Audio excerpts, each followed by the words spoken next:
Merci pour l'invitation. Pour ma part, donc, je dirais... Ah oui, il faut que je me présente. Donc, j'enseigne la sociologie ici à l'Université de Strasbourg. Et puis, j'ai mené plusieurs recherches autour de la douleur. Mon axe, c'est surtout l'anthropologie du corps, mais ça m'a amené à travailler sur d'autres domaines, comme les émotions, les perceptions sensorielles et autres. Et puis, finalement, au fil du temps, la douleur a pris une importance que je n'imaginais pas au départ, puisque finalement, mon dernier livre sur la douleur chronique est le troisième que j'aurais écrit sur la douleur. Je vous dirai très rapidement mon parcours. Donc, anthropologie de la douleur, il y a quelques années, c'était pour montrer combien la douleur est marquée par une appartenance sociale, culturelle, mais surtout par la manière dont chaque individu s'approprie les données sociales et culturelles. Dans le deuxième, expérience de la douleur, je voulais montrer que l'expérience de la douleur pouvait être associée à des souffrances extrêmement différentes selon les contextes, et j'en dirai quelques mots tout à l'heure. Et puis le troisième, c'est tenir douleur chronique et réinvention de soi, qui est vraiment une anthropologie de la douleur chronique fondée sur 150 interviews de personnes qui en souffrent et qui justement ne trouvent pas de réponse. Voilà la raison de ma présence auprès de vous ce soir. Donc je dirais d'abord que la douleur n'est pas tant une histoire de nosographie, une histoire de lésion ou une histoire d'organisme, qu'une histoire plutôt d'individu, au regard de la singularité d'une histoire de vie. Je dirais également un autre point essentiel pour moi, qu'il n'y a pas tant de la douleur que de la souffrance. Pour moi, douleur est plutôt un terme médical et souffrance est la manière dont le patient vit évidemment sa douleur au quotidien. Donc c'est une manière de rappeler la subjectivité en quelque sorte de toute douleur. Cette opposition d'ailleurs, douleur-souffrance, n'a pas énormément de sens parce qu'on dit souvent douleur physique, on ajoute l'adjectif physique et douleur et souffrance morale. Comme si nous vivions comme si nous étions duels en quelque sorte. Cette opposition entre le corps et l'âme renvoie à une vieille métaphysique de nos sociétés occidentales, renvoie aussi à l'histoire de la médecine, mais là je n'ai pas trop le temps d'en parler. Donc quand on a mal quelque part, en fait, forcément c'est notre rapport au monde qui est également altéré. Si on avait mal seulement à son corps, si quand j'ai mal à la tête, mon mal de tête restait strictement dans mes têtes, ça ne poserait guère de problème finalement. Le problème c'est que si j'ai mal à la tête, c'est ma journée entière qui va être transformée, qui va être altérée, et je vais me sentir mal dans ma peau, mal dans ma vie pendant ce moment-là. Donc vous voyez qu'il y a toujours une résonance morale, entre guillemets, à tout mot qui affecte notre dimension physique en quelque sorte. Et puis de la même façon, d'ailleurs, quand on est dépressif ou quand on est en deuil, on ressent, on est d'abord épuisé, on est fatigué, on est mal dans sa peau. Donc il y a tout autant... cette opposition douleur physique et souffrance morale, vous voyez, ne tient pas énormément à l'observation, sous le regard de la phénoménologie, ça ne tient pas tellement la route. Voilà. Donc quand on a mal, ce n'est pas notre organisme qui a mal, c'est nous en tant que sujet, en tant que nous avons donc chacun une histoire singulière. Et j'aime bien rappeler d'ailleurs que des très grands noms de l'histoire de la médecine ou de la philosophie l'ont dit, à commencer par René Loriche, dont le nom a baptisé l'un des pavillons de l'hôpital de Strasbourg. Loriche a beaucoup enseigné à Strasbourg. Loriche rappelle que la douleur, il dit plutôt la douleur n'est pas un simple fait nerveux touchant, remontant au cerveau. Il dit c'est la confrontation entre un individu et un stimulus. Mais Loriche lui-même dit un stimulus. J'ai plus sa phrase dans le détail, mais en tous les cas, c'est la philosophie qu'il défend. D'ailleurs, indépendamment de moments malheureux dans son histoire, c'était un formidable médecin et toujours à l'écoute de ses patients. Mais donc, non pas regardant l'organisme, non pas regardant uniquement l'imagerie médicale, mais regardant le visage de ses patients. Et c'est ce que reprend Georges Canguilhem, donc qui a été le maître de Michel Foucault d'ailleurs, et Canguilhem qui était à la fois un médecin et un philosophe. Canguilhem, dans un très grand livre qui s'appelle Le normal et le pathologique, où il commente d'ailleurs René Loriche, explique que la douleur, il dit en substance, on fait sa douleur comme on fait un deuil, bien plutôt qu'on ne la reçoit ou on ne la subit.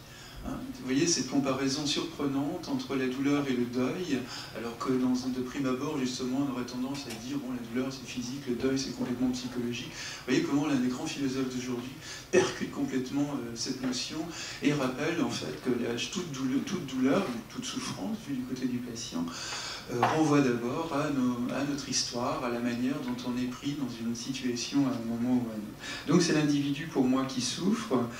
Et c'est pas du tout son organisme, et je pense que c'est l'écueil de la médecine depuis longtemps, même si évidemment la médecine doit à l'histoire de l'anatomie, sur laquelle j'ai beaucoup travaillé aussi. Hein. Je pense que la médecine doit énormément à ce savoir purement anatomo-physiologique. Ça a permis des avancées formidables en termes d'urgence, en termes de greffe, etc. Bon.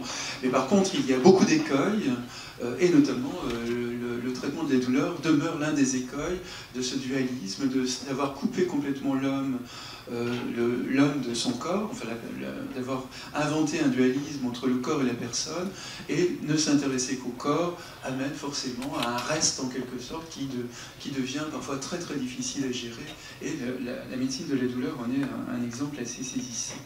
Alors on pourrait dire d'ailleurs en jouant un petit peu que la douleur est à la fois 100% psychique et 100% physique. Comme ça, après tout le monde est d'accord. Donc ce n'est pas le corps qui souffre, c'est l'individu en son entier. Voilà, donc pour moi également, toute douleur est imprégnée de sens. L'organisme, la biologie, pour moi, ne fonctionne pas en apesanteur. Hein. C'est nous qui faisons vivre en quelque sorte notre biologie ou notre corps.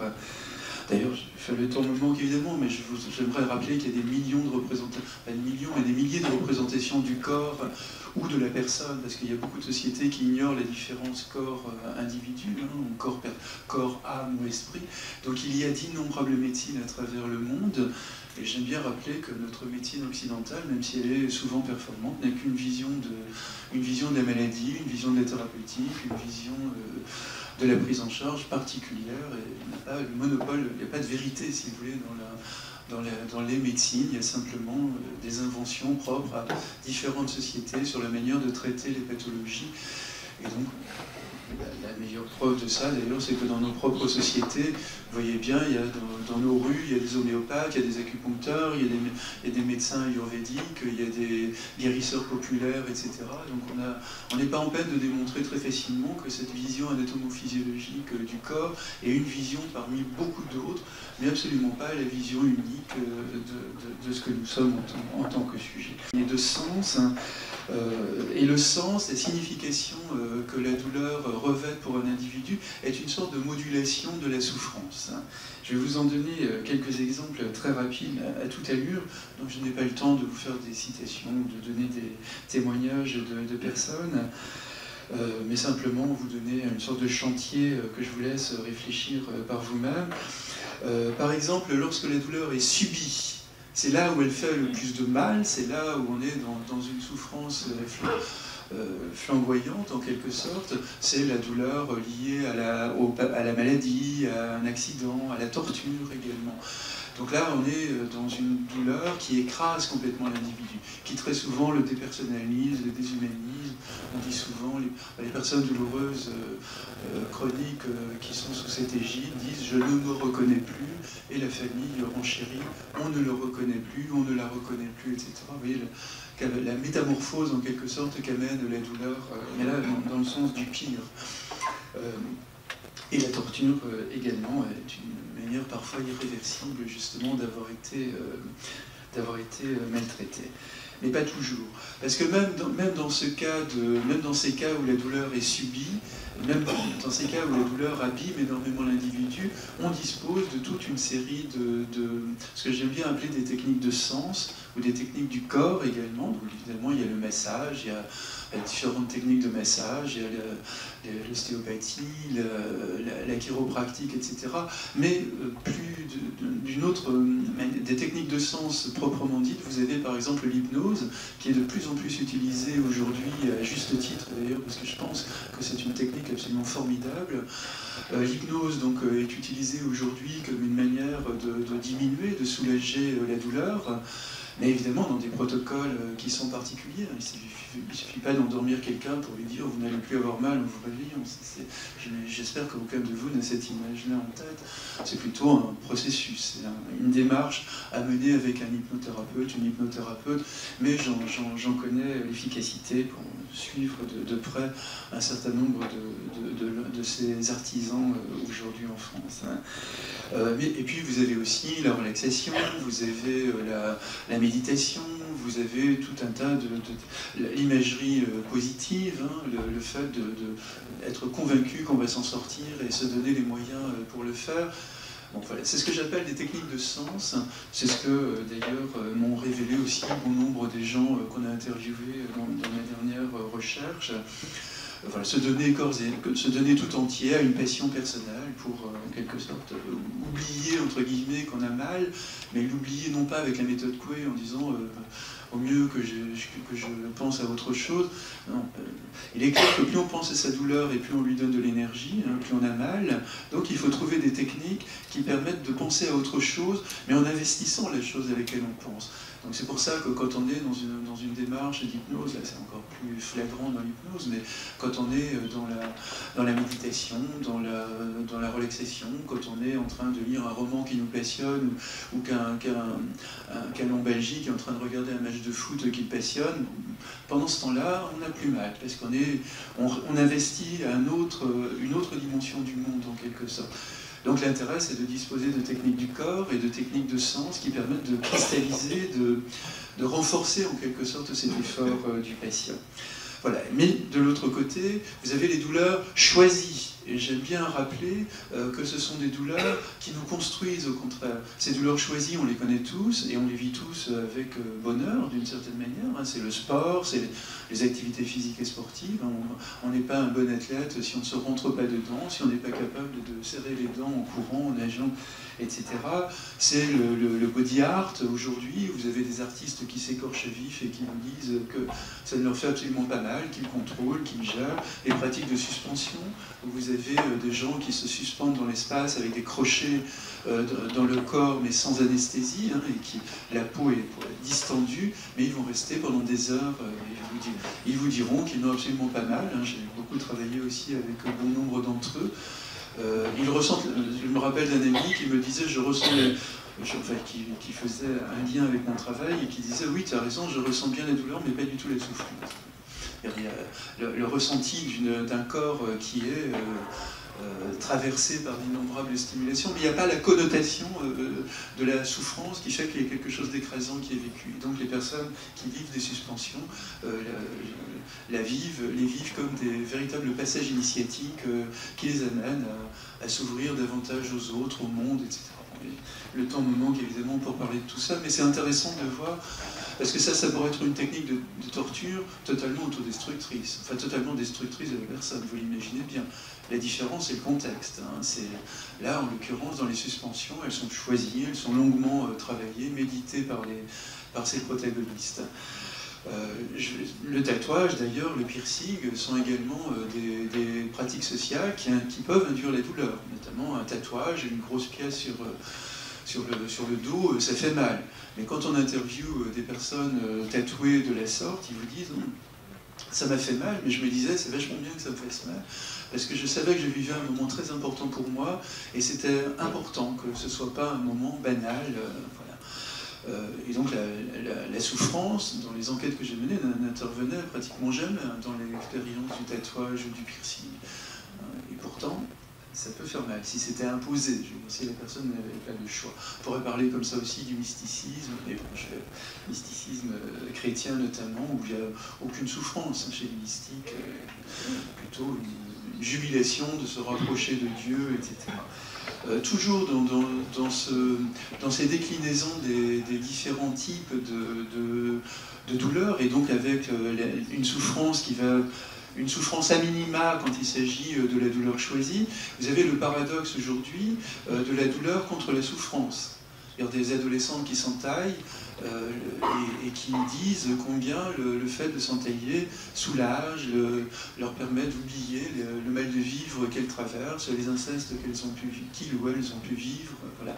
Là, vous avez donc la douleur qui vient désamorcer une souffrance de vie, un événement de vie qui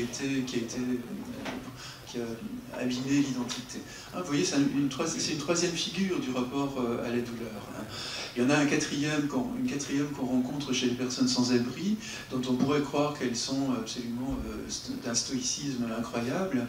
Mais en fait, on peut dire là que c'est une souffrance de vie qui anesthésie complètement leur douleur.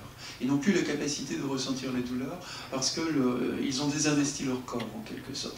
Il n'y a plus aucun narcissisme en eux.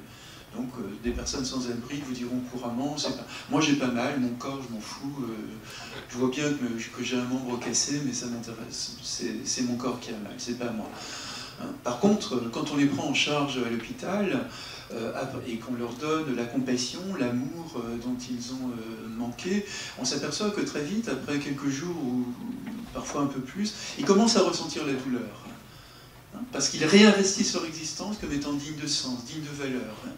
D'une certaine manière, quand on ressent la douleur, c'est un luxe. C'est parce que nous aimons la vie, mais quand la vie nous échappe complètement, et quand elle nous échappe complètement depuis 10 ans, 20 ans ou davantage, on n'a plus tellement les moyens de ressentir la douleur. Je n'ai pas le temps d'illustrer mon propos par des exemples cliniques, mais il y a vraiment parfois des événements absolument déchirants, bouleversants, et qui renvoient à cette idée d'une anesthésie par la souffrance, en quelque sorte, de la douleur.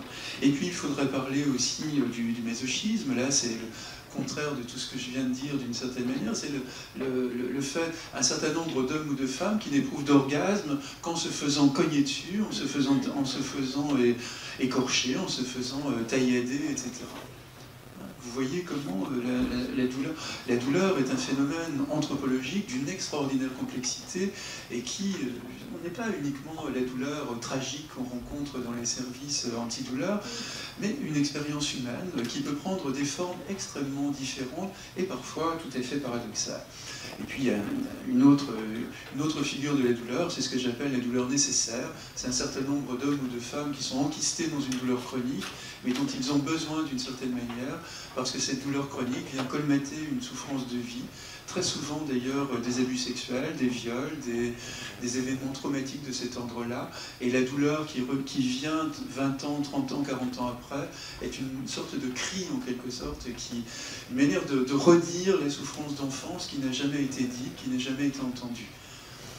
Et là, évidemment, les services antidouleurs ne peuvent pas vraiment...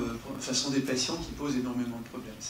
Thomas Szasz, d'ailleurs, disait qu'il faisait profession de douleur, ce qui est aussi une formule assez percutante. Ce sont des hommes ou des femmes qui n'ont de statut aussi à un certain moment qu'à travers leur douleur, qui leur donne un emploi du temps, qui leur donne donc un statut social. Ils peuvent rencontrer des gens, on vient les visiter à domicile, etc. Et ça vient colmater aussi une sorte parfois des vides d'existence ou des extrêmes solitudes. Voilà. C'est pas la personne qui fait exprès. On n'est pas du tout dans la simulation. La personne souffre terriblement, mais par contre la douleur est ailleurs. Elle n'est pas uniquement dans l'organisme, elle est aussi ailleurs. Voilà. Bon, je crois que j'ai déjà un peu débordé mon temps. Je prends encore quelques minutes. Ok. Bon, je vais essayer de terminer bientôt de toute façon. Donc, vous voyez, pour moi, la douleur n'est pas un fait. Ça, c'est la thèse fondamentale pour moi. C'est pas une thèse. Aucune envie de défendre la sociologie ou l'anthropologie. Pour moi, maintenant, ça coule de source à travers toutes les recherches que j'ai pu mener. La douleur n'est pas un fait d'organisme, n'est pas un fait du corps, mais un fait de la personne. Et évidemment, elle trouve... le corps, entre guillemets, est une caisse de résonance, en quelque sorte, de ce qui se joue aussi parfois ailleurs. Et évidemment, la douleur chronique pose d'innombrables problèmes de diagnostic. Le temps aussi me manque pour vous citer des personnes interviewées qui disent leur tragédie personnelle, des fois d'être depuis 10 ans avec des souffrances lancinantes et dont personne n'arrive vraiment à repérer la cause, d'autres qui ont été diagnostiquées trop tard et donc le mal, entre guillemets, était déjà trop avancé pour qu'on puisse réellement intervenir. Bon, il y a énormément de cas comme ça dans la douleur chronique, mais c'est logique, puisque c'est par définition une douleur qui vient, j'aime pas dire mettre en échec, parce que pour moi c'est pas un échec de la médecine non plus, c'est simplement il y a des formes de douleur qui viennent subvertir absolument toutes les nosographies, et qui viennent subvertir surtout un paradigme qui n'est absolument pas le bon pour traiter un certain nombre de patients. Le paradigme médical, pour moi, je vous l'ai dit, c'est le paradigme anatomo-physiologique de l'hôpital, et simplement une vision du corps parmi plein d'autres. Il y en a d'autres qui sont possibles. Et là, dans le cas de la douleur chronique, on a affaire à un échec cuisant d'une certaine manière. Enfin, c'est le cas pour le patient qui vit de plus en plus dramatiquement le temps qui passe, parfois pour le médecin qui prend sur lui, qui se sent très coupable de... oui, tout à l'heure, quelqu'un parlait de la faute. C'est vrai qu'on a tendance, c'est l'histoire de Job, et on a toujours tendance à penser qu'on est quelque part coupable, entre guillemets, ou que si on avait vécu autrement, ben, on n'en serait pas là où on en est. Et puis dans nos engagements professionnels, on se dit j'y arrive pas, mais aucun de nous n'est tout puissant, et il faut aussi le rappeler inlassablement. On n'est pas des dieux dans tous nos métiers, qu'on soit enseignant ou médecin ou masseur-kinésithérapeute ou ostéopathe ou n'importe quoi. Aucun de nous n'est dans la toute-puissance. Donc forcément, on a tous des échecs et des succès également. Voilà.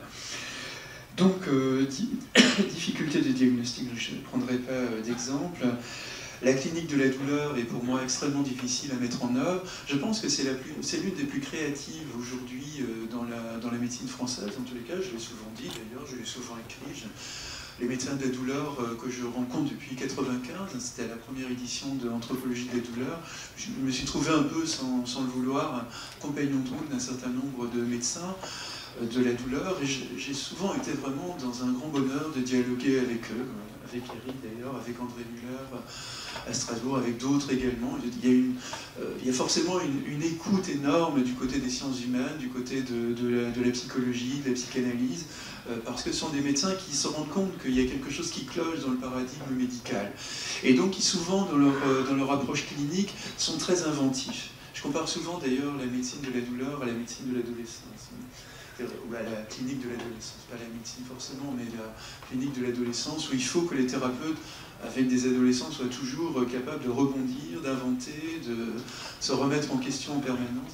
Je crois que c'est un peu la même chose qui se joue dans la douleur. On ne peut plus fonctionner sur des routines, sur des protocoles immuables, parce que de toute façon ils sont mis en échec depuis des mois, donc il faut forcément trouver une solution particulière avec le patient. Donc je pense que la médecine de la douleur doit toujours être une médecine de l'extrême singularité. Une médecine de l'extrême singularité, et je vois le médecin comme plutôt une sorte de compagnon de route du patient, qui doit chercher aussi ses propres solutions. Là, on est dans un cadre de pluralisme médical, très spectaculaire. Toute personne douloureuse chronique rencontre d'innombrables autres praticiens. On va voir un homéopathe, on va voir un acupuncteur, on va faire des massages zen ou autres, on va voir un guérisseur. Tous les patients douloureux chroniques que j'ai rencontrés sont dans une formidable recherche par eux-mêmes de trouver quelque part une solution qui encore se fait attendre, mais qui peut-être un jour va venir. Et dans mon idée, le médecin de la douleur devrait être une sorte de compagnon de route pour essayer de dialoguer, d'aiguiller, de donner des conseils. Voilà. Mais en tous les cas, il doit être dans ça, je pense. On a tous vécu, les spécialistes en rhumatologie et autres qui vous écoutent, enfin qui ne vous écoutent pas d'ailleurs, qui regardent les radiographies et puis 10 minutes après qui vous renvoient. Et on se dit, bon, je n'y retournerai plus jamais. C'est pas, non. Je crois qu'il faut vraiment je n'ai pas énormément le mot empathie, mais en tout cas une capacité de s'identifier à l'autre, du côté du médecin ou du thérapeute d'ailleurs, quel qu'il soit, pour se poser comme un compagnon, une compagne de route, quelqu'un à qui on va demander conseil, quelqu'un qui va permettre aussi peut-être de nuancer nos perceptions, de calmer le jeu à des moments où la personne douloureuse chronique vraiment n'en peut plus et a l'impression qu'elle est au bout du rouleau. Voilà, un interlocuteur pour moi fondamental avant que la solution n'arrive, mais c'est une solution toujours singulière, c'est ça, voilà, sauf quand un certain nombre de cas, mais généralement c'est moins la douleur chronique, évidemment. Quand c'est la douleur aiguë, elle est plus facile à traiter, mais la douleur chronique, il faut du temps, il faut de l'inventivité. Mais c'est l'une des médecines aussi où le médecin, le patient doit être co-thérapeute.